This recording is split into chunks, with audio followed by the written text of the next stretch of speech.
Solo, Building a Remarkable Life of Your Own by Peter McGraw. For a large group of people, marriage just isn't for them. This upcoming book by Peter McGraw, though, is exactly for them. Solo is an exploration of being single, despite social expectations to get married and despite social stigmas against deciding to live on your own. I was able to get an advance copy of this book coming out January 30th, and even better than that, I was able to sit down with Peter McGraw and talk about his ideas of being single today. So here's that interview, and stay tuned afterwards for some additional thoughts. Hey everyone, I'm joined today by Peter McGraw. He is a marketing and psychology professor at the Leeds School of Business and the Department of Psychology and Neuroscience at University of Colorado Boulder. He's a PhD in quantitative psychology from Ohio State University. And he co-wrote The Humor Code in 2014, Shtick to Business in 2020. His new book, Solo, comes out January 30th this year. So, Peter, welcome to the program. Thanks for joining. My pleasure, Erik. Thank you. I wanted to talk about a bit about the background of this. So, this is book number 3. Your first two had the humor elements to them. Mm-hmm. This is a little different. It came out of the podcast that you've been having some success with over the past few years. So I wonder if you could talk about that a bit. Why the change of pace? Well, I studied comedy for many years. And when I originally hatched that project, I thought of it as like a 10-year project. And maybe this explains why I'm single, and that is that I get bored with things. And so the humor work ended up going about 15 years all total. But I like the idea of having kind of an end date to a project. I think at some point you kind of run out of your best ideas, and it's kind of good to hand the baton to other people that you may have inspired.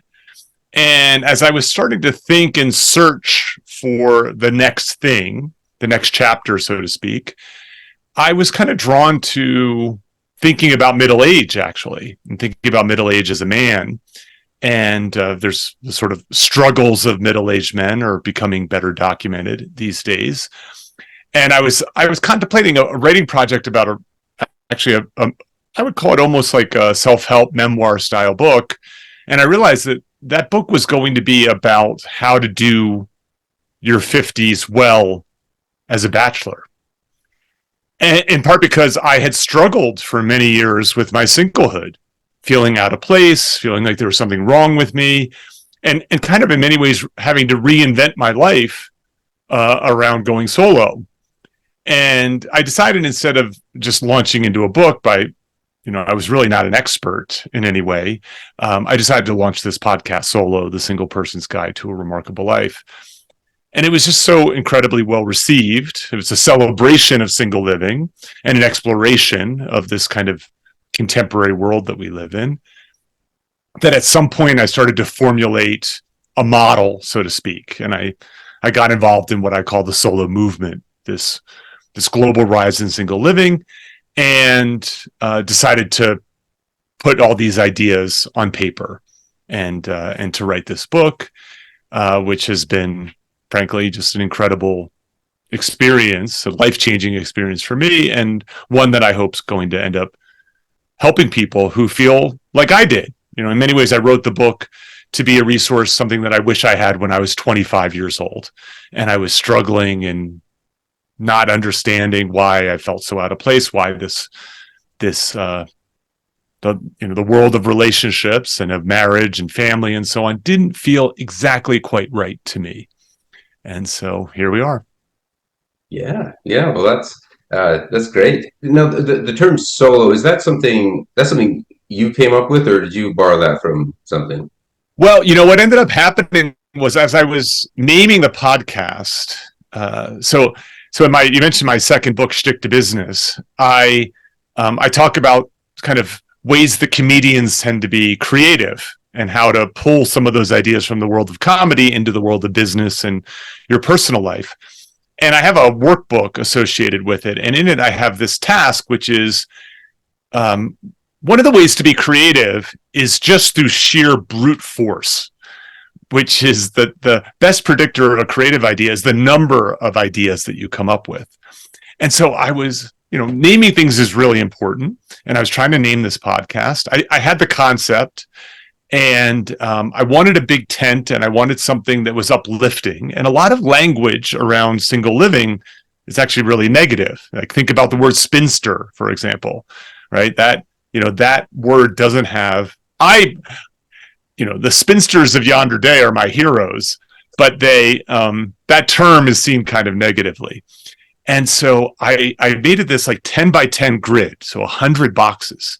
And my goal was, and I can't remember if I had a whiskey or some weed or something to kind of get me a little loose, but I just started filling in each box with ideas for titles. And it was maybe around number 51 or number 60 or something, I wrote solo. And at that moment, I was like, I think that's it. You think about that word, obviously it rolls off the tongue. You think about solo expeditions. There's this kind of excitement around it. It felt positive. And no one was really using it either. And so I named the podcast Solo. And what was really very interesting was I had a listener. I have a community of people, like-minded, proud solos. And one of my listeners really did me a great favor. He just kept saying, solo is ill-defined. What do you mean by going solo? How is it really different than being single? And in the book, I make a case for that they're very different in many ways. And it forced me to do a lot of hard work and thinking to think about, well, what is the difference between being single and being solo? And with your permission, I'll share those three things. So the first one is that a lot of single people, we live in a world built for two. And we live in a world where partnered people, married people, are given higher status. It's the right way to live. And too many single people feel less than until they're able to make that happen. And the unfortunate thing is some aren't able to make it happen. They struggle. They're single by chance, as I like to say. And then others are not interested in making that happen.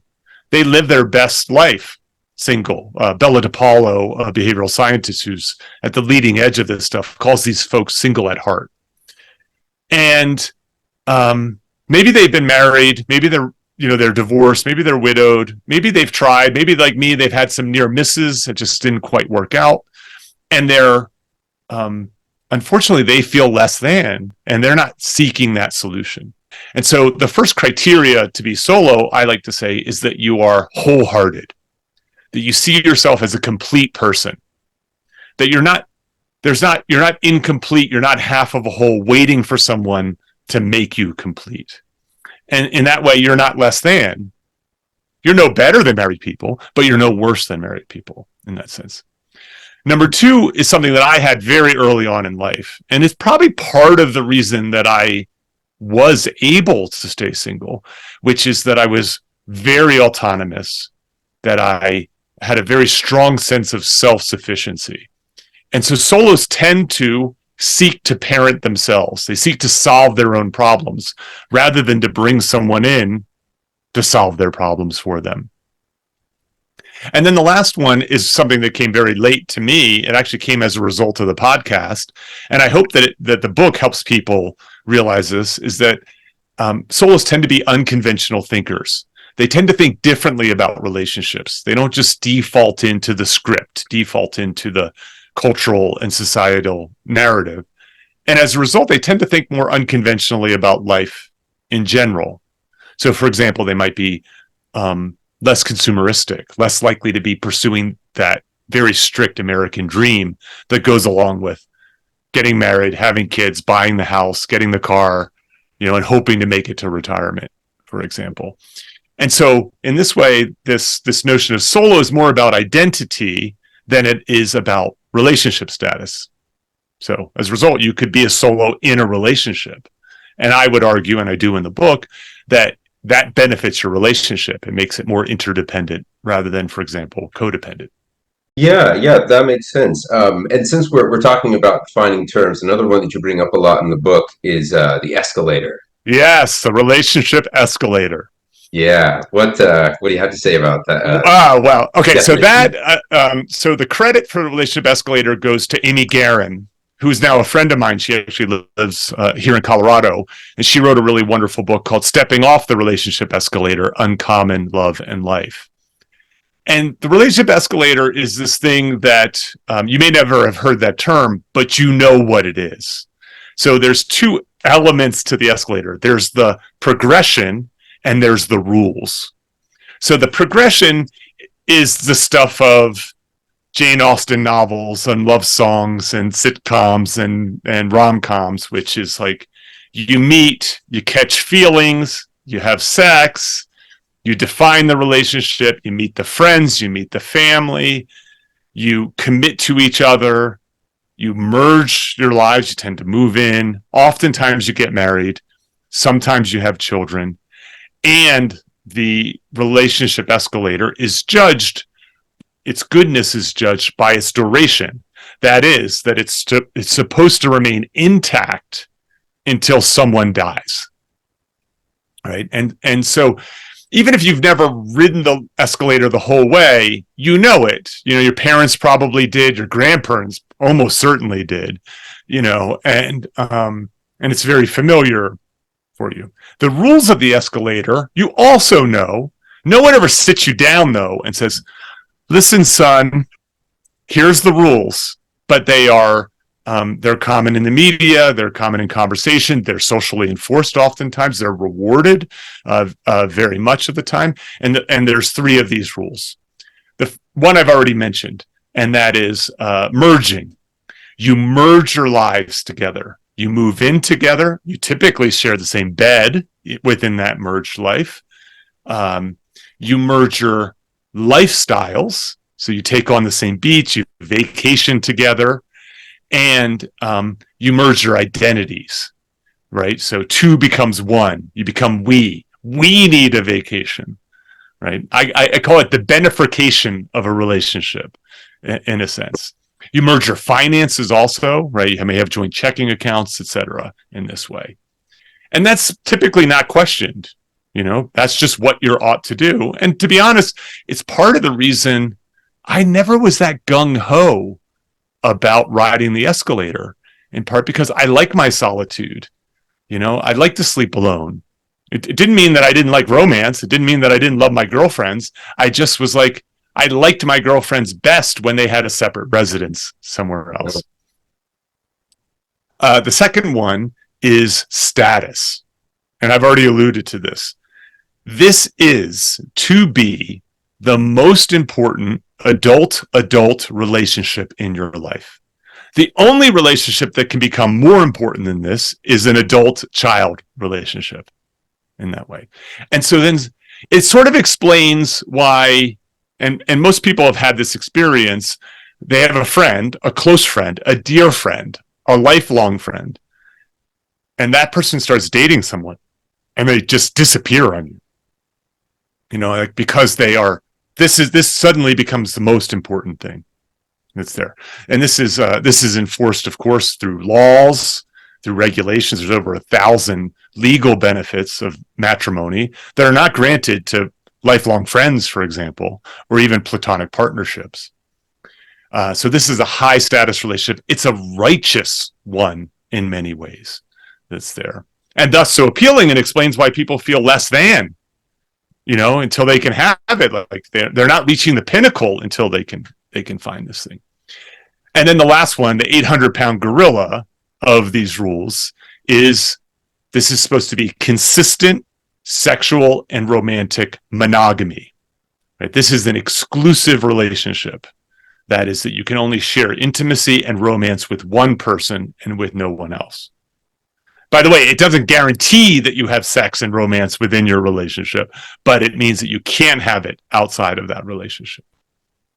And so, you know, for some people, these rules aren't exactly a great fit, or it's hard to find a person that you want to adhere to all those rules. There's a lot of reasons why people end up finding themselves single in the world. That makes sense. I think that's a great overview of your book, because you go through a lot of this in detail. To clarify, when you talk about the escalator, you're not the tone of the book was, to me, wasn't so much anti-escalator. It's that other people, there are some people that aren't a part of the escalator, and that's okay too, and we shouldn't have any societal penalties for that. Like, that seems to be the main point of the book. Yes, I really appreciate you saying that, because I'm not anti-marriage. I just don't think that it is something for everyone to do. I think that that's really very an important thing. And it's important to realize that it's an invention, that it's not fundamental to humanity. It's actually a relatively recent invention, in a sense. And it was invented not for personal happiness. It was actually invented to solve a whole bunch of problems because we became farmers in this way. But what I would say is this is, whether someone wants to marry or not, whether someone does marry or not, or the equivalent of having a lifelong partnership, what I want them to do is to choose it, is to agree on it, and to say to their partner, do we want these things, rather than just blindly accepting the rules. Because it's not a one-size-fits-all model. We know that from a 33% divorce rate.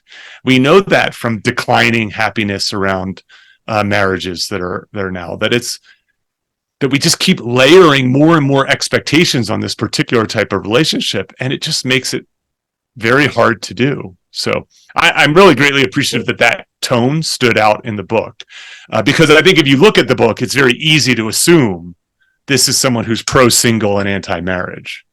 Yeah. Yeah. So, and I'm fascinated by this, the individual differences, because you have some people who they love the escalator. They're built for the escalator. The escalator is built for them, and they're just you're happy with it completely. And then other people that just, like you say, like the single living, like their own autonomy. They don't want their relationship identity encumbered in this way. Mm-hmm. But I was thinking about whether that is more in the nature versus nurture sort of thing. Is this because I'm curious from your experience in dealing with the solo community, your research, is this more of an issue of people not being exposed to good marriages, or is this just something individuals are different? How much is one or the other? Yeah, that's a difficult question, as is all nature nurture questions that is there.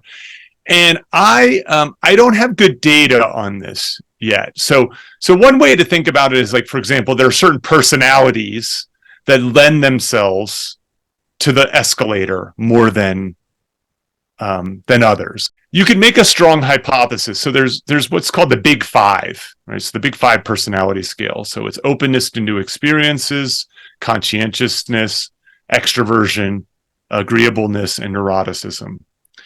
And I think that the more agreeable people, that's the one that I think is, it's easier to do the escalator if you're agreeable. It's just easier to get along with people in general, and thus it's going to be easier to get along with one person very specifically in a sense.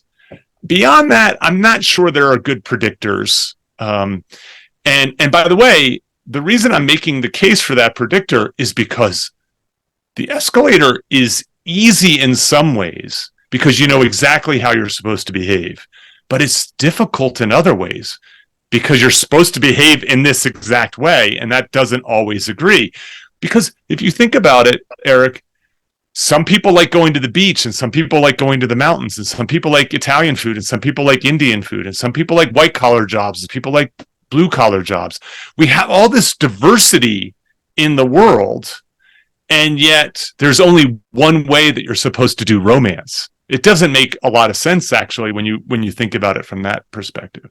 The other area, and again, this is hard to say how much of this is nature and how much of it's nurture. The researchers would argue that it's nurture, and that is, there's a lot of work, and especially there's a lot in the kind of public sphere now about attachment theory, that there's these different attachment styles that people have. I'll be perfectly honest, I'm not a big fan of the theory. I think it's incomplete. But, you have these secure attachment styles, avoidant attachment styles, anxious attachment styles, and so on. And those styles either lend themselves more to healthy, long-lasting relationships, or more ambivalence or more reluctance, and so on. The problem, of course, is that attachment theory doesn't do a good job of being generalizable, right? So it doesn't explain why, for example, you might characterize me as having an anxious attachment style, but yet I have dozens of healthy, secure connections to my friends, right? In that sense. And it doesn't, and the connections to this idea of your relationship with your parent when you're a very, very young child extending through your entire life, there's not great evidence for that. And then the last thing is there's no conversation around secure single attachment styles. That is, that there are people who are very comfortable with their singlehood in that way. And so while I think that there can be some benefits to understanding that theory, I think that it ends up being incomplete, and it can end up actually making people feel really bad about themselves and thinking that there's something wrong with them because they can't make this relationship work. And my question always is, well, is that the right relationship for you? And almost no one ever asks that question because the entire world says, yes, this is the number one relationship. This is the one way you're supposed to do this. And again, I just don't think that there's many things that is one way for all people. First of all, I love that you bring up Camus in the book.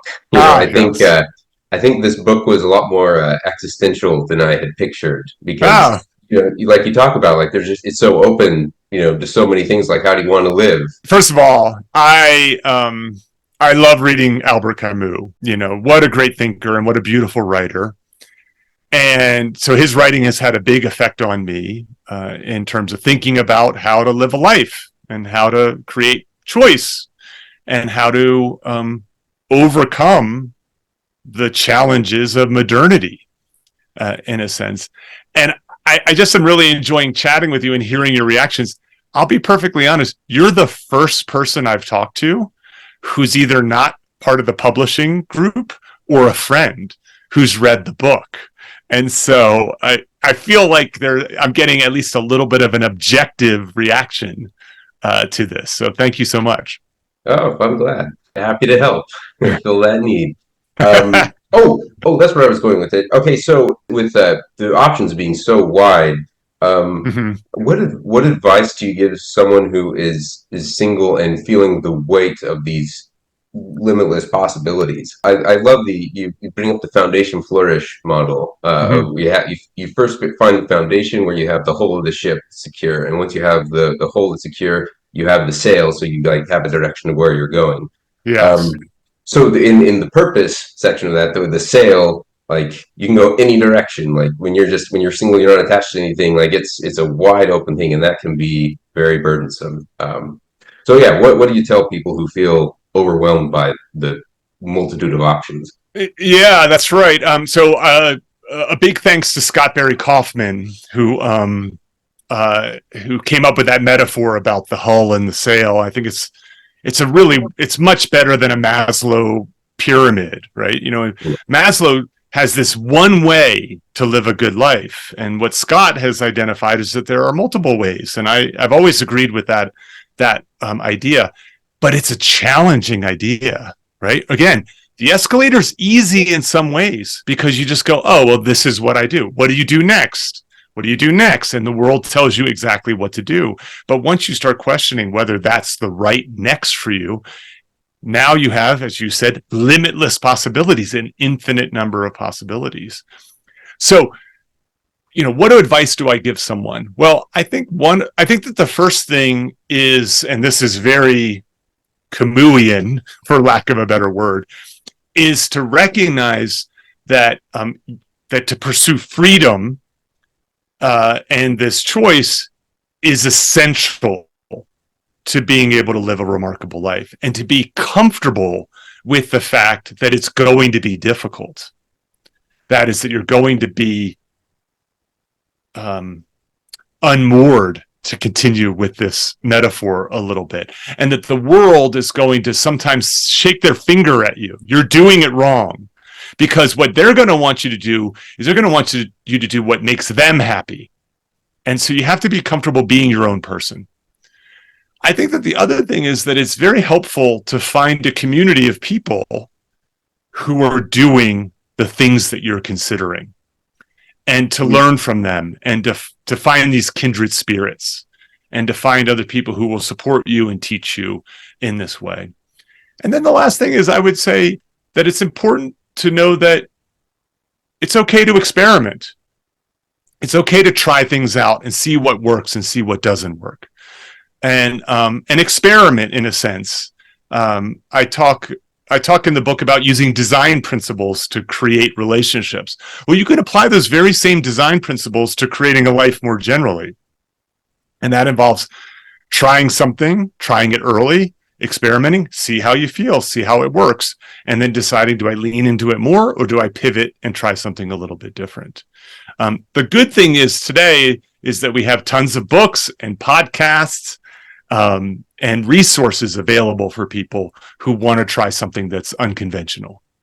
Yeah, that makes sense. Okay, so right, so finding a community. This is not a strong point for me. In the solo community, like, what have people found that has worked best for actually finding people? Like, is it Facebook, social media? Like, where do you do it? Yeah. Well, if I could plug myself, I actually have a solo community. You can sign up for it at petermcgraw.org/solo. And I would say if you're listening to me and you're like, I think that guy's on to something, you're probably going to find other people who are kind of like-minded. And it's an international community. I've got people in South America, in Australia, in the UK, in Canada, the United States. I would say the thing that unites them is those three things that I talked about earlier about being solo, that these are people who see themselves as wholehearted, that they don't want to feel less than, and they don't see a good reason to be less than. They tend to be good parents to themselves. They tend to look to find ways to thrive. They tend to be actually pretty social people. That is, they are connected. They're not loners. They're not hermits. They may enjoy their solitude a lot, but they're connected. They have friends. They're involved in their community. They're connected to their family. And then they keep an open mind. So going back to that big five, I think one of the predictors of people who don't ride the escalator is the people who are open to new experiences. Their minds are open and their hearts are open to other possibilities. They also can be a tiny bit stubborn. They don't like being told what to do. You know, I will say this.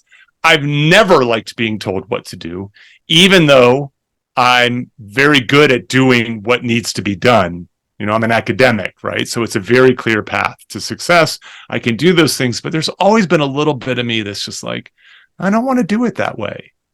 And so Bella DePaulo has a group on Facebook called the Community of Single People. And there's over 6,000 people in that group. And so it's a matter of just sort of trying these things out. I would say this: urban areas are better than rural areas. You know, it's just the nature of, you know, a lot of single people tend to live in those communities. But I think the sense of your question is, it's not just about relationship status, but it's about anything. And I think, you know, one of the nice things, you know, even though social media can make us really unhappy, it can also be a great place to find your tribe.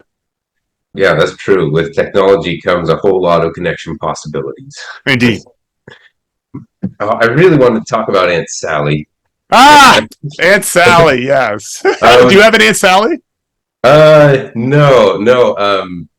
You know, it's funny. Like I was almost sympathetic for. Well, I read Aunt Sally because I think the way you wrote Aunt Sally was the negative aspect, because it's the, I don't care what else you did, if you're not married, then what are you doing with yourself?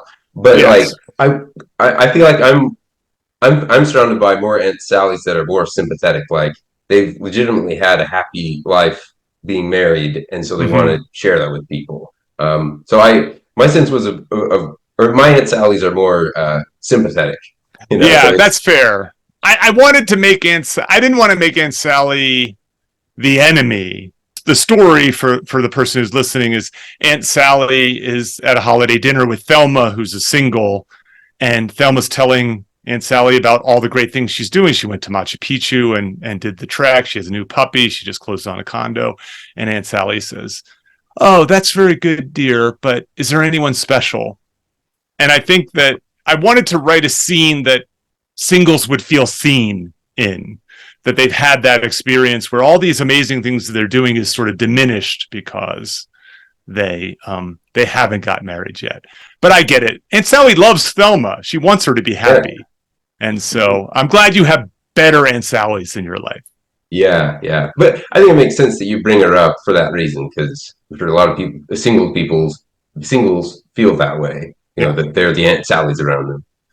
But I figured since this is a book review channel, I've got to ask you, what are you reading? What are the kind of books that you like? I have to say that I read a lot of nonfiction. So I save my fiction for film. So I'm an avid film watcher. I just watched the new Indiana Jones movie. Have mixed feelings about it, but it's hard to wrap such an incredible set of movies up in a nice little bow. So credit to the writers, especially for that. I've actually really thrown myself as a result of this book into reading a lot more philosophy. Hence Camus and some of the people I talk about in here. A lot more sociology and cultural anthropology. I read an incredible book. It was an important resource called The Secret of Our Success by Joseph Henrich. It's just an incredible book. I read these books about the history of marriage by Stephanie Kuntz. But then I've been reading Nassim Taleb's books. I find him, though prickly, I find his voice sort of refreshing and interesting. There's a really wonderful book that influenced me a lot, a book called Optionality. I talk about how singles have more optionality, by Richard Meadows. And Richard does a very nice job of kind of pulling a lot of what's happening in that world, especially the Taleb style work, into just a beautiful, very helpful book. That really helped shape my thinking as I was thinking about Solo. Oh, interesting. Okay. Yeah. Well, good to know. I'll have to check some of those out. Yeah. All right. Well, I think we're about out of time. So thanks again for letting me read your book. It was very fascinating and eye-opening, and a lot of things that I wouldn't have been thinking about any other way. So I really appreciate you for sharing. And the book is Solo, coming out January 30th, so in a couple weeks. You're very kind. Thank you, Erik. All right, thanks a lot. So there you have it. And I wanted to make one more additional point that didn't come up in the interview. Peter talks in the book about the different kinds of relationship seekers, and two of them are somedays and just-mays. Somedays are people who want to get married, and that's kind of their whole focus. They really don't feel like they're a complete person until they found their other half. And then there are the just-mays, who are open to the idea of getting married, but aren't putting their life on hold until it happens. This book makes a strong case against that someday kind of thinking, and that really resonated with me because I spent a long time being single myself. So that is the point that really jumped out to me in the book. I myself am very pro-marriage, pro-escalator, but there is something about the social expectations, the governmental interventions that kind of takes the romantic ideal out of what a relationship with someone should be. You really shouldn't get married because of social pressure or financial reasons, because these are the kind of marriages that are just set up for failure from the beginning. So I thought it was an interesting read, and it was great to talk to Peter about his ideas. Big thanks to him for reaching out and agreeing to do the interview. And I can recommend this book and his podcast to all my single friends out there.